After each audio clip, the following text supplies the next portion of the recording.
वंदन करूं अरिहंत को, सिद्धन करूं प्रणाम। आचार्य उपाध्याय का ले सुखकारी नाम। सर्व साधु सरस्वती दयाधर्म सुखकार महावीर भगवान को मन मंदिर में धार। महावीर भगवान को मन मंदिर में धार।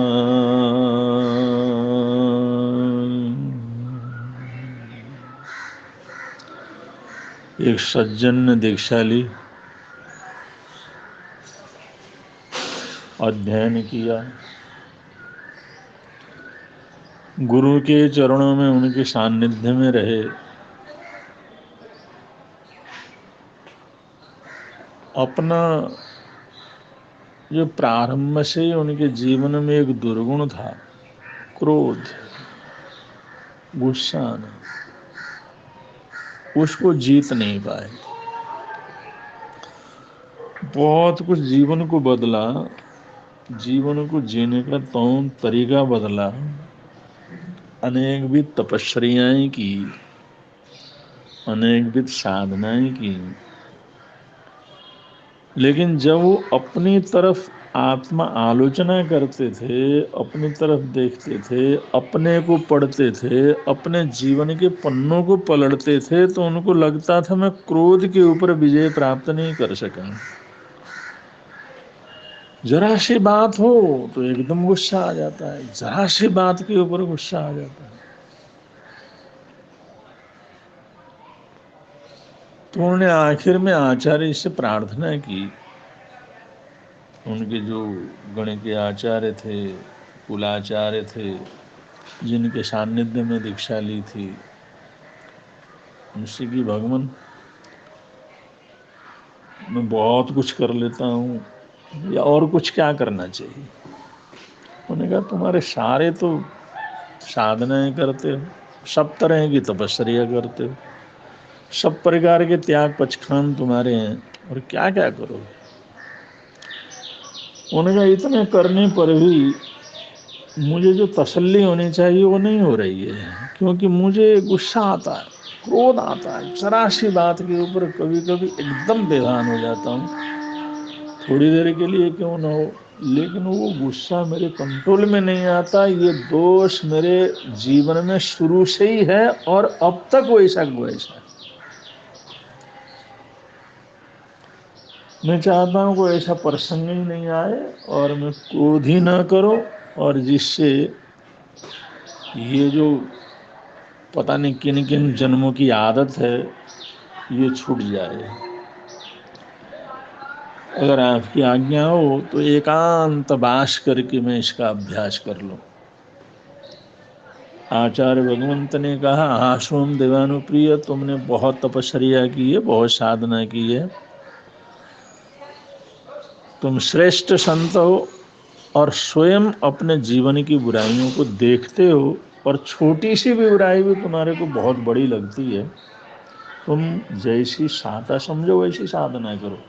वो अकेले ही रह करके साधना करने लग गए, एकाकी ही रहना, कभी किसी गांव के बाहर, कभी किसी मंदिर में, कभी किसी धर्मशाला में, कभी जंगल में, कभी गुफाओं में, ऐसे उन्होंने एकाकी रह करके अपनी साधना प्रारंभ की, आराधना प्रारंभ की। कोई बोलने वाला भी न हो, कोई प्रसंग भी ऐसा ना आए और जिससे ये क्रोध करने की प्रवृत्ति मेरी ठंडी हो जाए, दूर हो जाए। ऐसी साधना कर रहे थे, करे चले जा रहे थे। एक बार ऐसा हुआ, उस नगर के श्रेष्ठ की शादी हुई। वो उपवन के अंदर घूमने के लिए गए। उनके दोस्तों को जिस समय पता लगा यहाँ पर एक संत हैं, एकाकी संत हैं, उनको मजाक सूझी। उस दूल्हे को लेकर के जिस समय गए, अभी अभी तो उसकी शादी हुई थी या शादी की तैयारी हो रही थी, सब तैयारियां हो रही थी।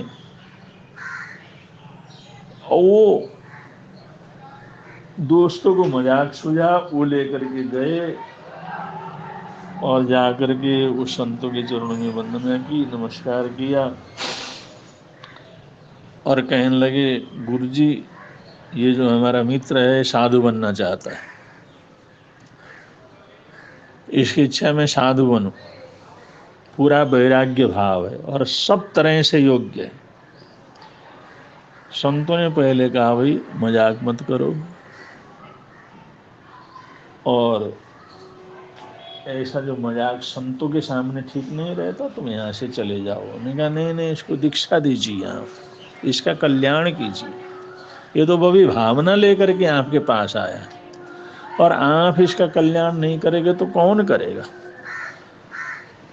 अब वो जो है, वो संत जो है उस गुस्से को शांत करने की जो आराधना कर रहे थे, इन्होंने 2-4 बार तो उन्होंने अपने आप को कंट्रोल कर लिया, लेकिन जब बार बार कहने लगे नहीं ये बैरागी है, ये विरक्त हो गया है, ये दीक्षा लेना चाहता है, दीक्षा के लिए पूरा समर्पित है और इसने दीक्षा ही लेनी है।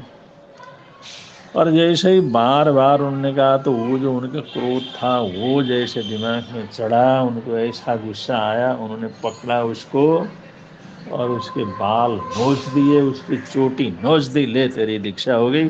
और भेष भी उनको साधु का चादर, साधु का भेष उनको दे दिया, हो गई तेरी दीक्षा, दीक्षा हो गई, मेरा चेला हो गया। अब जैसे पकड़ करके बाल नोच करके उसको दीक्षा देने लगे, ये जो साथी थे वहां से भाग गए। उन्होंने कहा, बेटा हो गया तेरी दीक्षा, ले ली तेरी चोटी।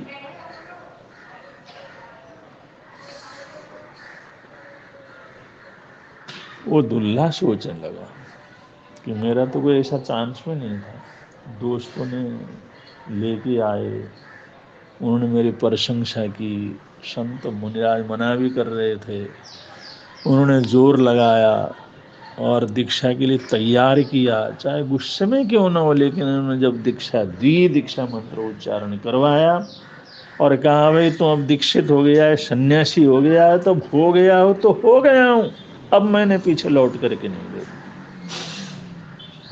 उसने निश्चय कर लिया कि अब मैं किसी भी कीमत के ऊपर इस सन्यास को छोड़ करके गृहस्थ में नहीं जाऊंगा। गुस्सा ठानता होने के बाद संत ने कहा, भाई मेरे से गलती हो गई, मेरे को गुस्सा आता है, मैंने ज़बरदस्ती किया, जाना चाहो तो जा सकते हो। उन्होंने कहा नहीं, अब आपने ऐसी कृपा की है, मुझे दीक्षा दी है, मंत्र दिया है, साधु बनाया है, तो अब तो ये जीवन आपके चरणों में समर्पित है, लेकिन एक प्रार्थना है कि हमारे को अभी यहाँ से विहार करके चले जाना। उन्होंने कहा अभी कैसे जाएंगे? उन्होंने कहा नहीं, क्योंकि मेरा ससुराल पक्ष भी है और मेरा अपना परिवार का पक्ष भी है, और शादी के लिए तैयारी हो गई थी, शादी हो गई थी या होने की पूरी तैयारी थी, तो अब दोनों तरफ से जो रिश्तेदार हैं वो आएंगे और इतना ज़बरदस्ती करेंगे और जिससे हमारे को और क्या कुछ कर सकते हैं इसका कोई हम अनुमान नहीं लगा सकते। इसलिए संयम की पालना के लिए, संयम की रक्षा के लिए जाना है। उन्होंने कहा मैं तो इतना चल नहीं सकता। उन्होंने कहा मेरा आप अपने कंधे के ऊपर बैठ जाइए। वो जो नवदीप संत हैं उनको अपने कंधे के ऊपर बैठाया और बैठा करके वहाँ से वो विहार करने लगे फटाफट फटाफट। वो जो संत थे उनका नाम था चंद्र रुद्राचार्य। आचार्य के सभी सद्गुण थे, लेकिन उसमें क्रोध भी था, इसलिए दोनों ही नाम उनके साथ जुड़ गए, चंद्र रुद्राचार्य। अब जिस समय चंद्र रुद्राचार्य को कंधे में लेकर के जा रहा, शाम का समय हो गया, अंधेरा हो गया, लेकिन फिर उन्होंने जाना था, संयम की रक्षा के लिए आगे बढ़ना था। जिस समय जाते गए तो क्रोध भी आया, जब धक्के लगते थे, ये हुआ वो हुआ, ऊपर नीचे पैर पड़ता था, अरे तूने क्या मेरे साथ ऐसा कर लिया, कहाँ से तो मुसीबत आ गया, क्या शांति से रह रहा था, शांति से संयम की पालना कर रहा था, तूने आकर के कितनी अशांति पैदा कर दी। बहुत कुछ बोला, लेकिन धीरे धीरे जैसे जैसे आगे बढ़ते चले गए, उसका नीचे ऊपर पैर पड़ना या ऐसा होना कुछ नहीं, बड़ी शांति के साथ चलने लगा। अरे तुम बड़े आराम से चल रहे हो, पहले तो बहुत बड़े कामड़ ऊपर नीचे धक्के वगैरह मार रहे थे, झटके लग रहे थे, लेकिन अब तो तुम बड़े आराम से चल रहे हो। उन्होंने कहा सब आपकी कृपा है, ये अंधेरा है फिर तुम्हारा पैर सीधा सीधा कैसे पड़ रहा है, सब आपकी कृपा। उबड़ खावड़ उसकी कोई दिक्कत नहीं है, तुम्हारे को दिख रहा है कुछ, उन्होंने कहा सब आपकी कृपा। उन्होंने कहा बिल्कुल अंधेरा है, अंधेरे में कैसे दिख रहा है, उन्होंने कहा सब आपकी कृपा।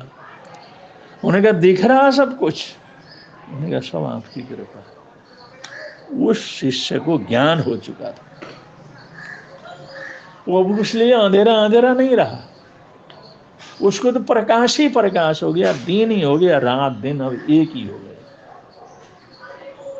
तो इस अवस्था में जिस समय आगे पहुंचे, जिस समय उस संत को ये अनुभव हुआ उन लक्षणों से कि इसको विशिष्ट प्रकार का ज्ञान हो गया, श्रेष्ठतम ज्ञान हो गया, अब इसके ज्ञान में ऐसा ज्ञान हो गया है, अब जो भौतिक प्रकाश की इसको आवश्यकता भी नहीं, इसको तो अद्भुत कैवल्य हो चुका है।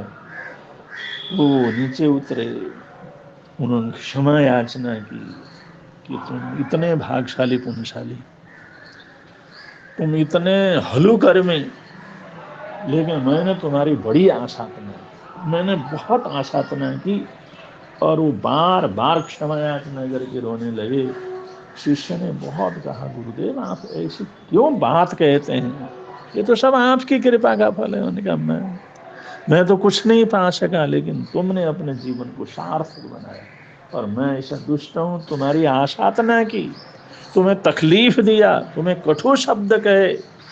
अब यह आलोचना करते करते करते करते उनकी आत्मा भी इतनी जो है शुद्ध हो गई, आत्मा आलोचना करने से, आत्मगर्रा करने से उन्हें भी वो विशिष्ट प्रकार के कैवल्य ज्ञान की प्राप्ति हो जाती है।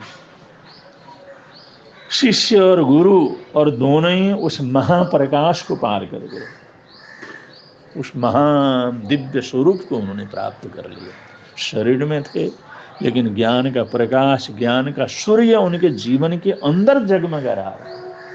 अब आंखों से देखने की जरूरत नहीं, सारा शरीर उसको देख सकता था, सारा शरीर सुन सकता था, सारा शरीर छू सकता था, और सारा शरीर सुगंध और आनंद ले सकता था। ऐसी स्थिति के अंदर वो पहुंच गए। तो कभी कभी इस तरह की घटनाएं होती हैं, इंसान ने पहले से साधना की हुई हो, आराधना की हुई हो, सच्चाई से आराधना की हुई हो, तो आगे चल करके वो छोटी सी कोई बात ऐसी बन जाती है, उनको अपना लक्ष्य पूरा हो जाता है, सिद्धत्व बुद्धत्व को प्राप्त कर लेते हैं। लेकिन जो भी करें ईमानदारी से करें, सच्चाई से करें, सद्भावना पूर्वक करें, खुश प्रसन्न होकर करें, दृढ़ता पूर्वक करें, और ऐसी की हुई साधना बहुत जल्दी इंसान को लक्ष्य के ऊपर जो पहुंचाने में समर्थ होती है। ऐसी साधना को हम कर सकें, आगे बढ़ सकें, और ये चंद रुद्राचार्य उनका आदर्श हमारे जीवन के अंदर है कि अपने जीवन के दोषों को हम खुद जो है दूर करने का ईमानदारी से अभ्यास करते हैं, तो हमारी आत्मा का बल बहुत बढ़ जाता है। और आत्मा का बल बढ़ने का मतलब आत्म वैभव, आत्मज्ञान, आत्म सिद्धि, आत्म साधना की परिपूर्ति जीवन के अंदर होती है। इन्हीं सद्भावनाओं के साथ, इन्हीं मंगल कामनाओं के साथ आज के वक्तव्य को यहाँ पर विराम दे रहे हैं। बोलिए भगवान महावीर स्वामी की जय।